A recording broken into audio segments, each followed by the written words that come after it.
Hello, I'm the Nostalgia Critic guy, remember it? Hold it right there! God damn it, douchey, I thought I shoved a grenade up your ass! That's no match for the power of trolldom! But it was a pretty good attempt! Where the hell even are you? I'm in a different location for my safety! I paid top dollar for this security room! Douchey! Are you talking to your friends again? Who was that? Oh, that's just the head of my security guards. That'll be all, Phyllis. Is there any way to talk to your mother? It's not working, douchey. No, really, she's my security officer. Isn't that right, Phyllis?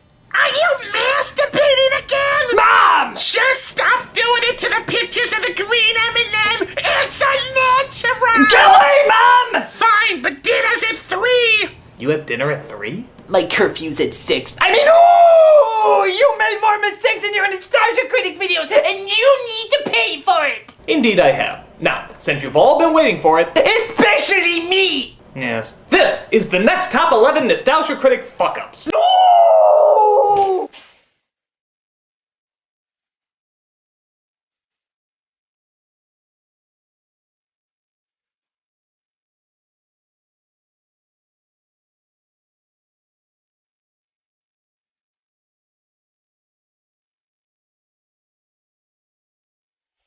Number 11.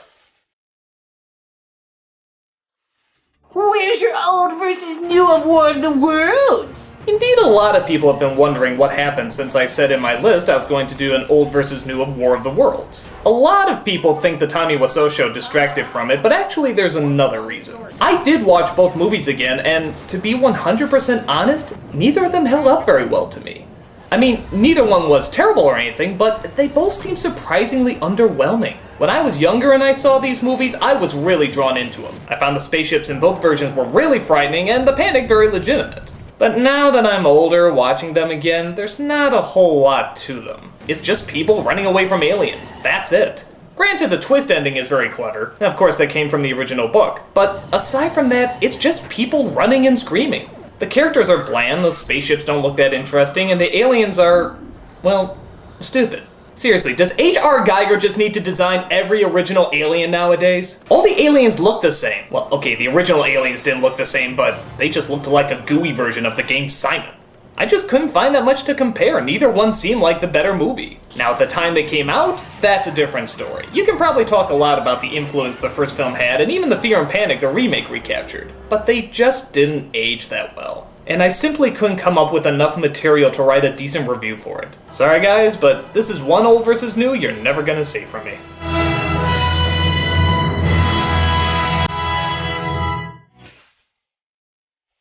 Number 10. That wasn't a Victorian dress in Superman 4, you cock bucket! Yes, in my crossover review with Linkara of Superman 4, we said that the dress that the woman was wearing here was a Victorian-style dress. Actually, it's an 18th century dress, and the Victorian era was the 19th century, you whore! How the hell do you know so much about historical clothing? Just a hobby, that's all. Douchey! Where do you want me to put your corset? Not really too much I can say about this. We simply got the time era of the dress wrong. But needless to say, it was Linkara's fault! That's right. Don't believe me? Take a look at this video apology that he made earlier this week. Hello, I'm Linkara, and I totally fucked up. Sorry, I feel like an ass. Oh, Linkara, you don't have to be so hard on yourself. No, really, it was totally my fault. I should have known not to upset someone as powerful and handsome as you. Oh, Linkara, are you saying that I'm so physically attractive that I'm turning you gay right now? Yes, I am. Oh, well, I just don't know what to say. I mean, I'm just speechless. Back credit card. A back credit card? Number 9. There's a reason Mr. Freeze didn't cure his wife, ass! In my Batman and Robin review, I point out that Freeze had a cure for the disease that Alfred has, which happens to be the exact same disease that Freeze's wife had. I asked the question why he didn't just give that cure to his wife to begin with. Well, actually, they do explain it, though very briefly. He's adapted his freezing technology to reverse McGregor's syndrome. He's even found a cure for the disease in certain stages. But Alfred, thankfully, was in an earlier stage that he could cure. Alfred's condition is less severe. Freeze's research said he cured a case like Alfred's, he just didn't say how. So everything turned out fine, I guess. The biggest concern in a Batman movie is whether or not the butler will die. Thank God, all the psychological turmoil of a man who dresses up like a bat and his parents die and he spends the rest of his life trying to fight crime. Yeah, that's tiring. The butler dying, there's the drama. The movie doesn't get any more shocking than that. Well, of course, except for the appearance of the bat nipples. Why would I care about the bat nipples? They were in the last movie.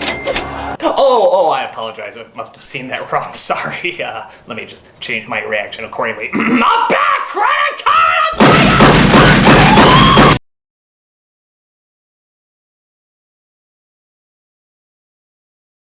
You never say anybody's name right! Well, maybe not everybody's name, but... No! I write comments on the internet, therefore that means I'm right! Well, you're sort of correct, but... No! Shut up! There's been a couple of names that, for whatever reason, I could never quite pronounce correctly. Like Judge Hirsch instead of Judd Hirsch, Ralph Bakshi instead of Ralph Bakshi. But the biggest one people seem to harp on the most is Mako. God damn it, won't he leave me alone? Everybody's been telling me that his name is pronounced Mako instead of Mako. But to be honest, I've heard it both ways. I've heard a lot of people call him Mako in the past. Does that mean that they're all wrong? Probably, but that's not the point. To me, it's just a tomato-tomato thing. Some people just say it differently than others. And to be honest, I've been calling him Mako for this long, I don't see any point in changing it. There, now will you go away? Good God, I've never had a dead person annoy me so much! Timing! Except for him! Number 7.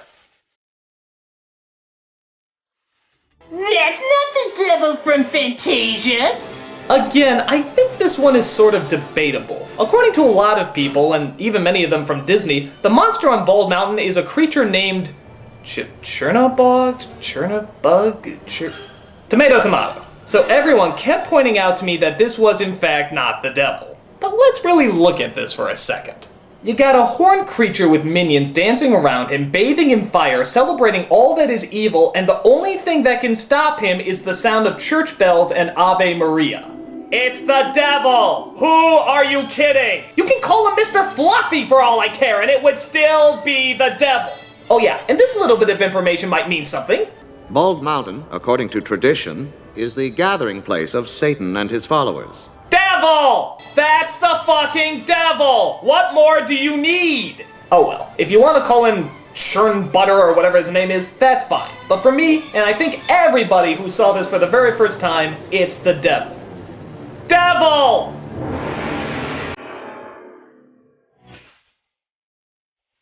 Number 6. The Full House mother didn't die from a disease, you assicle!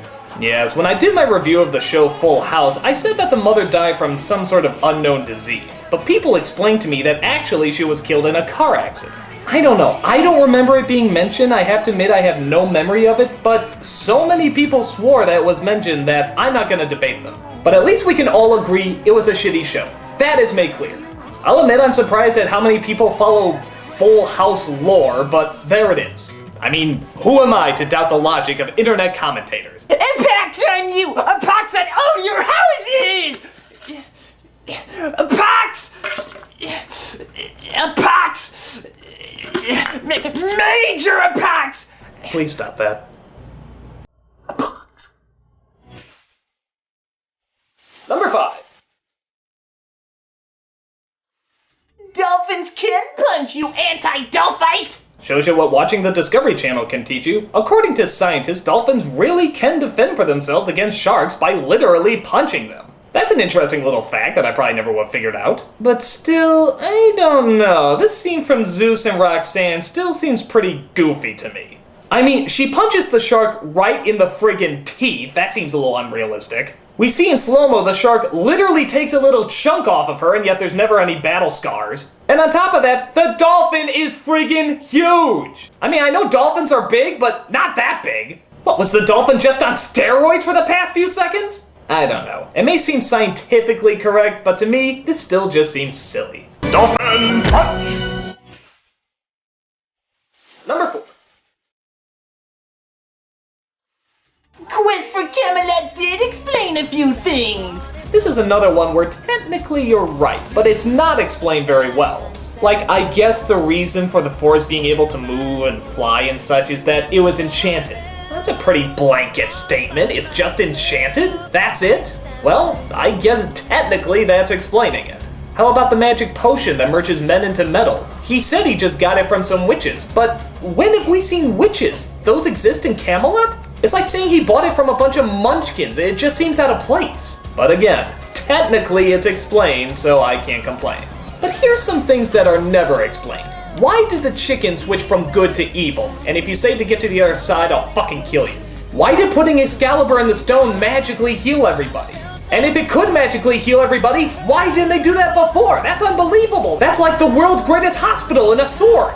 And if it could heal everybody, why didn't it heal Garrett's blindness? Those are things that are still never explained, in any fashion. No words are ever mentioned, nothing is ever shown, it just sort of happens. So in my opinion, there's still a lot of stuff that needs to be explained.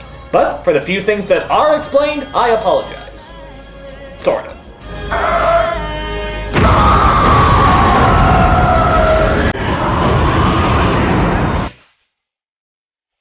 Number 3.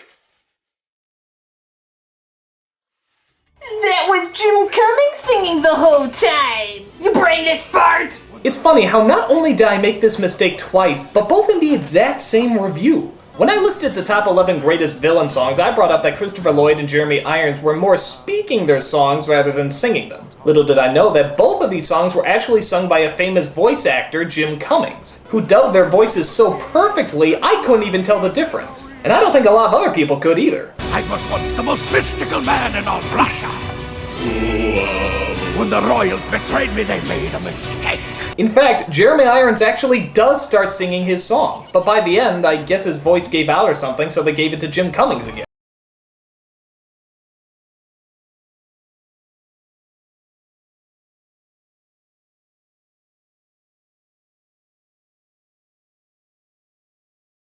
For the murkiest scam. That's unbelievable. He can actually replace another person's voice while their voice was still in the song. That guy has mad skills. There is the least I can do. Yeah, it was a fuck up, but it was a fuck up that at least gives credit to the talent of a great voice actor. And there's nothing wrong with that. She'll be mine!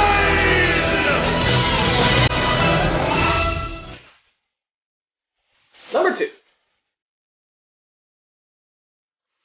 9 plus 9 plus 9 is 27, you dumb ape! Yeah, this is about as embarrassing as it gets. Even simple first grade math seems to slip my radar sometimes. In my end of days review, I make an elaborate puzzle that mocks how the mathematical clues in the movie were pretty much over the top. Do you know anything about the number of the beast? 666? The number of the beast is not 666. Often in dreams, numbers appear upside down and backward. So 666 becomes 999, like in 1999, the year of his return. In my not so well thought out explanation, I say that 9 plus 9 plus 9 is 21, not 27. What the hell was I thinking? I'm really having problems with numbers that Dora the Explorer can figure out? That's just inexcusable. How dare you! How dare you! For decades I went around thinking 9 plus 9 plus 9 was 21 because of you! The review hasn't been out for decades. Years? Nope. Months? Sure. For months I went around thinking that because of you! You should be ashamed of yourself! Don't you have any other problems to complain about? Don't you have a whole world out there to interact with? I live in a world of Warcraft and pornography! There is nothing else! Except complaining about the Nostalgia Critic Lucifer! Don't you mean Chernabog? Whatever!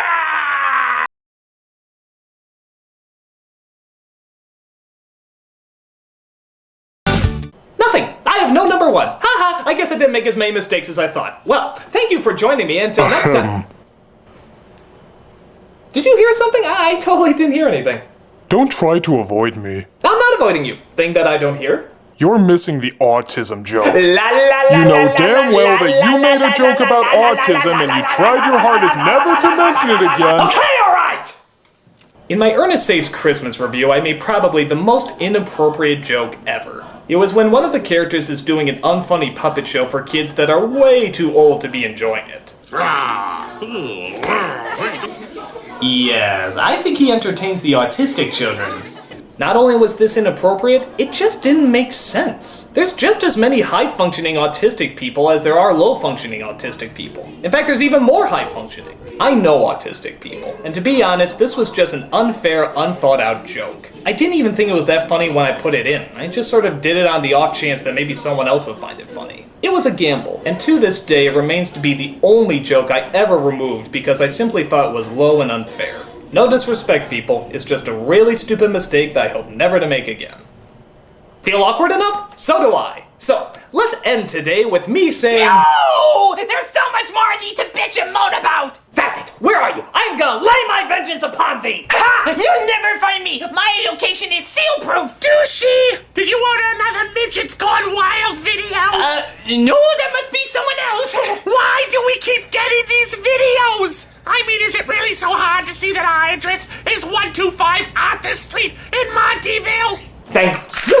Wait! Don't do it! Your videos don't mean that much to me! I barely even noticed them! Ma, don't open the door! Oh, hi, Mr. Critic. Sure, Douchey can play. He's right downstairs. No! You chicken blowing little stinker!